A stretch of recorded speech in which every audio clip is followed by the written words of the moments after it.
today in what will go down in history as the greatest demonstration for freedom in the history of our nation.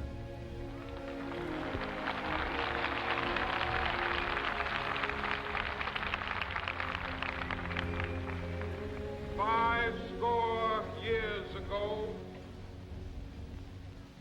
a great American in whose symbolic shadow we stand today signed the Emancipation Proclamation.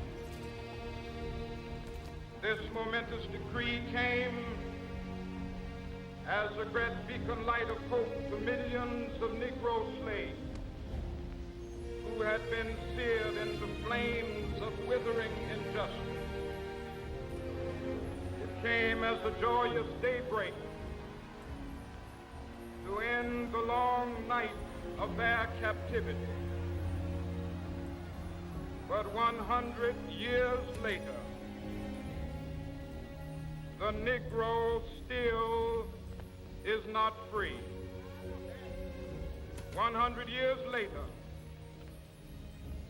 the life of the Negro is still sadly crippled by the manacles of segregation and the chains of discrimination. 100 years later, the Negro lives on a lonely island of poverty in the midst of a vast ocean of material prosperity. 100 years later,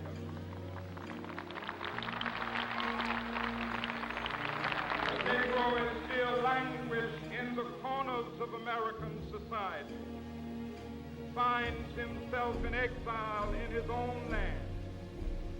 So we've come here today to dramatize a shameful condition. In a sense, we've come to our nation's capital to cash a check.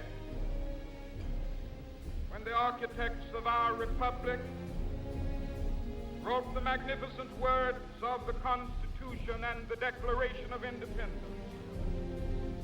they were signing a promissory note to which every American was to fall heir.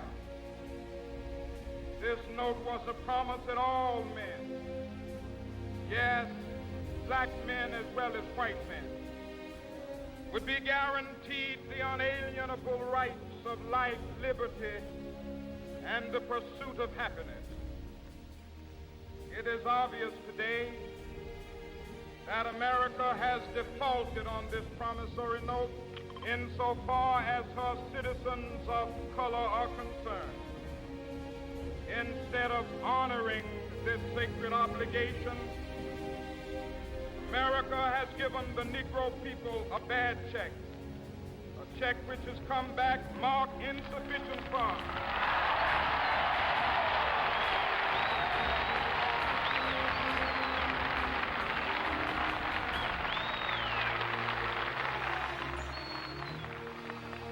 But we refuse to believe that the Bank of Justice is bankrupt. We refuse to believe that there are insufficient funds in the great vaults of opportunity of this nation. So we've come to cash this check, a check that will give us upon demand the riches of freedom and the security of justice.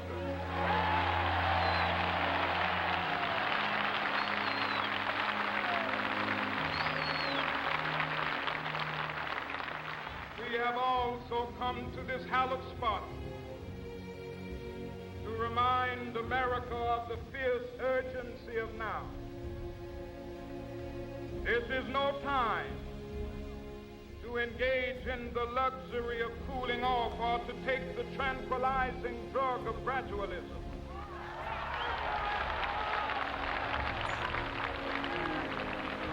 Now is the time to make real the promises of democracy.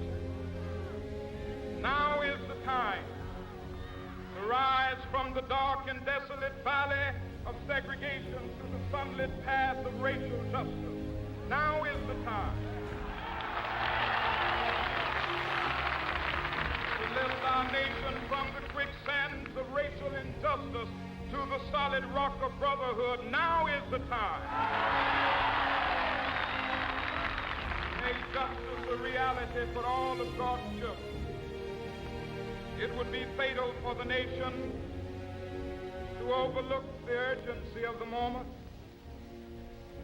This sweltering summit of the Negro's legitimate discontent will not pass until there is an invigorating autumn of freedom and equality.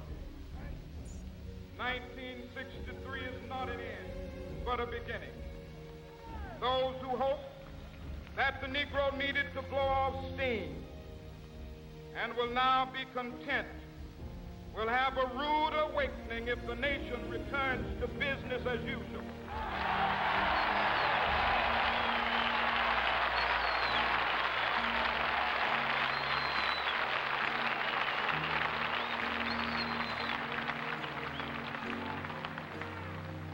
There will be neither rest nor tranquility in America till the Negro is granted his citizenship rights. The whirlwinds of revolt will continue to shake the foundations of our nation until the bright day of justice emerges.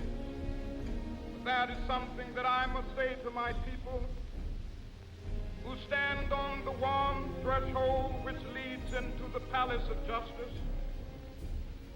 In the process of gaining our rightful place, we must not be guilty of wrongful deeds. Let us not seek to satisfy our thirst for freedom by drinking from the cup of bitterness and hatred.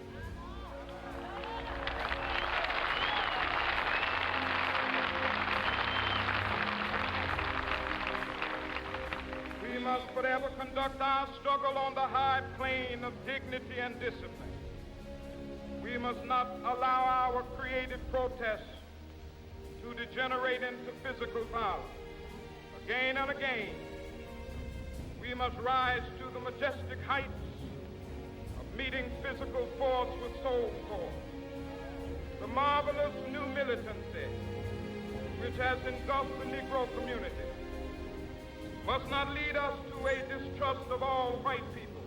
For many of our white brothers, as evidenced by their presence here today, have come to realize that their destiny is tied up with our destiny.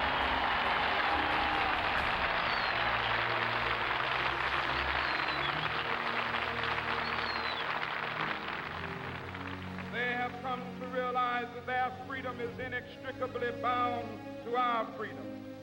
We cannot walk alone. As we walk, we must make the pledge that we shall always march ahead. We cannot turn back. There are those who are asking the devotees of civil rights, when will you be satisfied? We can never be satisfied as long as the Negro is the victim of the unspeakable horrors of police brutality. We can never be satisfied as long as our body is heavy with the fatigue of travel, cannot gain lodging in the motels of the highways and the hotels of the city.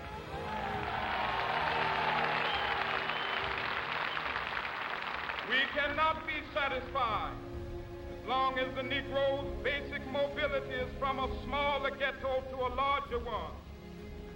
We can never be satisfied as long as our children are stripped of their selfhood and robbed of their dignity by signs stating for whites only.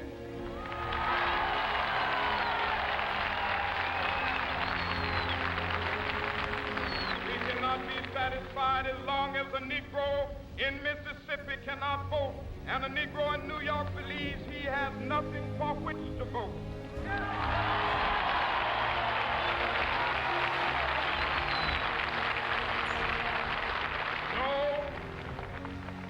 No, we are not satisfied, and we will not be satisfied until justice rolls down like waters and righteousness like a mighty stream.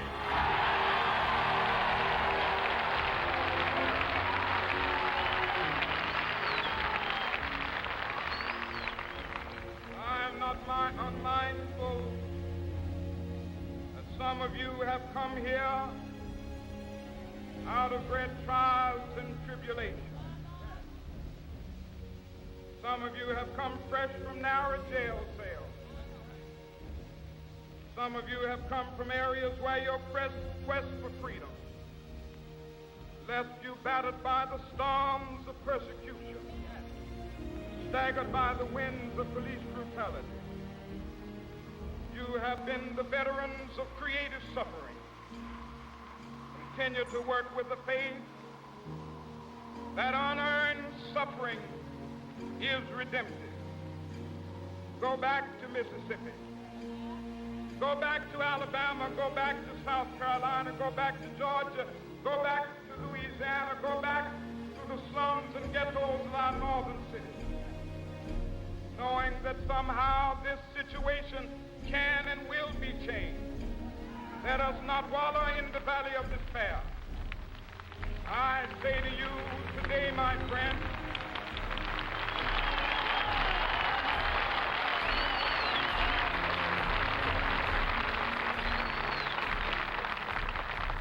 so even though we face the difficulties of today and tomorrow, I still have a dream. It is a dream deeply rooted in the American dream. I have a dream that one day this nation will rise up, live out the true meaning of its creed. We hold these truths to be self-evident, that all men are created equal.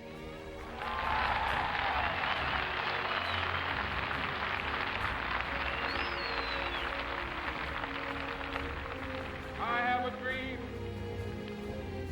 that one day on the red hills of Georgia, sons of former slaves and the sons of former slave owners will they be able to sit down together at the table of brotherhood.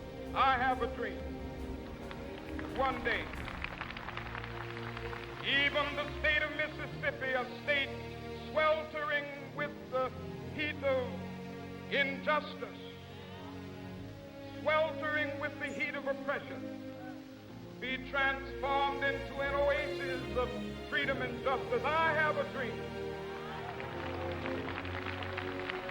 My poor little children will one day live in a nation where they will not be judged by the color of their skin, but by the content of their character. I have a dream today.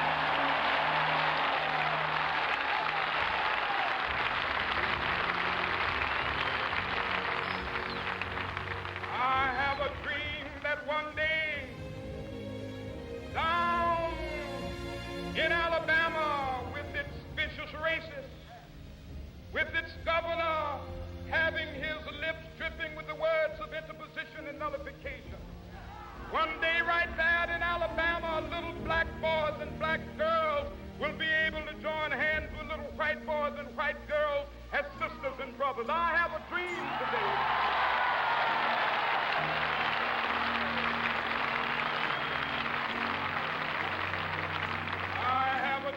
That one day every valley shall be exalted, every hill and mountain shall be made low, the rough places will be made plain, and the crooked places will be made straight, and the glory of the Lord shall be revealed, and all flesh shall see it together. This is our hope. This is the faith that I go back to the South with. With this faith, we will be able to hew out of the mountain of despair a stone of hope. With this faith, we will be able to transform the jangling discords of our nation into a beautiful symphony of brotherhood. With this faith, we will be able to work together, to pray together, to struggle together, to go to jail together, to stand up for freedom together, knowing that we will be free one day. This will be the day. This will be the day with all of God's children be able to sing with new meaning, my country tears of thee. Sweet land of liberty of thee I sing. Land where my fathers died, land of the pilgrim's pride. From every mountainside, let freedom ring. And if America is to be a great nation, This must become true. So let freedom ring from the prodigious hilltops of New Hampshire. Let freedom ring from the mighty mountains of New York. Let freedom ring from the hiking Alleghenies of Pennsylvania. Let freedom ring from the snow-capped Rockies of Colorado. Let freedom ring from the curvaceous slopes of California. But not only that, let freedom ring from Stone Mountain of Georgia. Let freedom ring from Lookout Mountain of Tennessee. Let freedom ring from every hill and molehill of Mississippi, from every mountainside. Let freedom ring, and when it happens, when we allow freedom ring, when we let it ring from every village and every hamlet, from every state and every city, we will be able to speed up that day when all of God's children, black men and white men, Jews and Gentiles, Protestants and Catholics, will be able to join hands and sing in the words of the old Negro spiritual, free at last,